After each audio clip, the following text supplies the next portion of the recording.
اومدم دنبالتون آقا. ما 2 دقیقه دیگه میام. باشه آقا.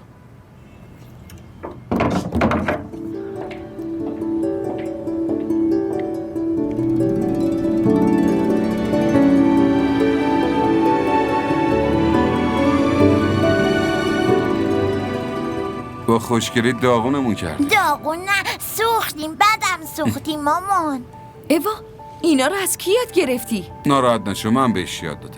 اون روز که تو عروسی دیدمه تاز دهنم پرید.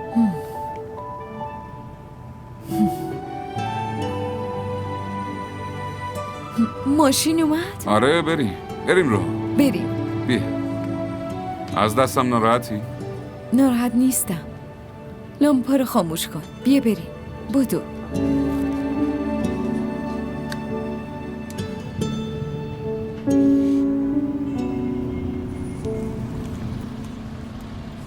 همچی ماشین بزرگی که دیدم گفتم شما تاکسی نیستی.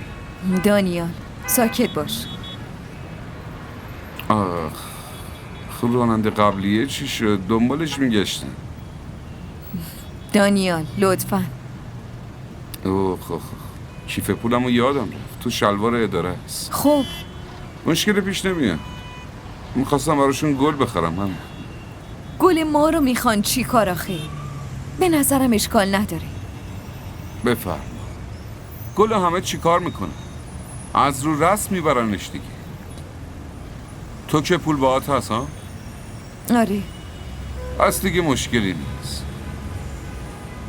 داداش رو یه گل فروشی وایس.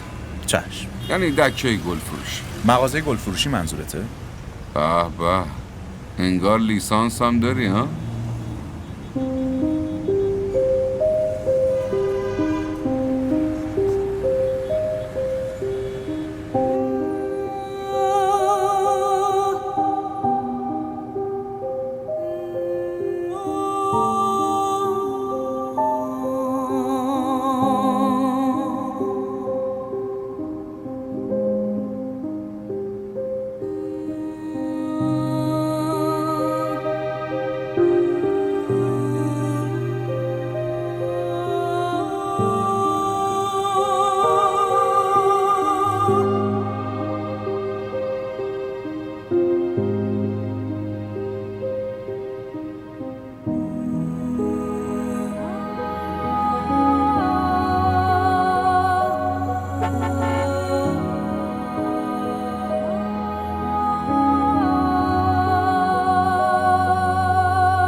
سلام آقا دانیال.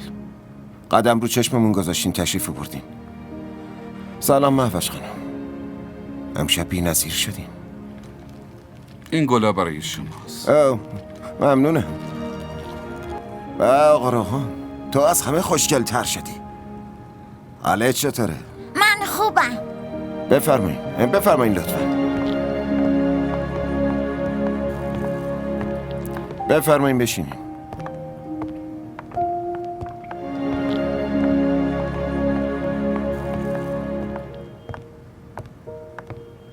امیدوارم راننده به موقع رسیده باشه. بله رسید. خب بفرمایین. چی میل دارین؟ شایدم یه چیز دیگه؟ نه من نمیخورم. خودم میدونستم. زمان خوردن بعضیا یکم طول میکشه. خانومتون کجا؟ آدمایی پر مشغله مگه خانومم دارن؟ یعنی چی؟ گفتم که من همه چی دارم ولی زن ندارم. یعنی تا حالا ازدواج نکردین؟ که اینو گفتم. ازدواج کرده بودم. پس جدا شدین اصلا. منو ببخشین ولی شما به چی میگین جدایی؟ فکر کنم سوال بدی پرسیدم. نه سوال بدی نپرسیدیم. اتفاقا خیلی هم سوال خوبی کردیم. فقط شما اینو نمیدونین که جدایی چیه. با کم شدن رابطه یا قطع شدن رابطه جدایی پیش نمیاد.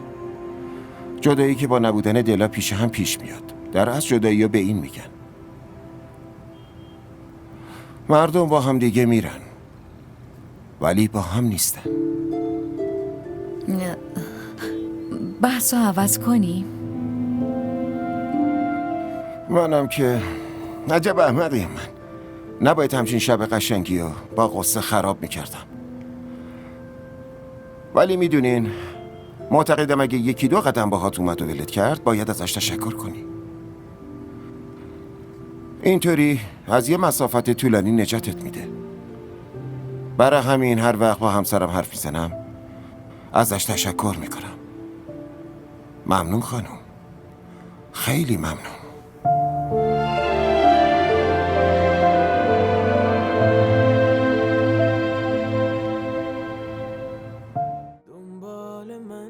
همراه ما باشید و فراموش نکنید که سابسکرایب کنید تا بهترین سریال ها را با دوبله فارسی از تلویزیون دیدی تیوی تماشا کنید.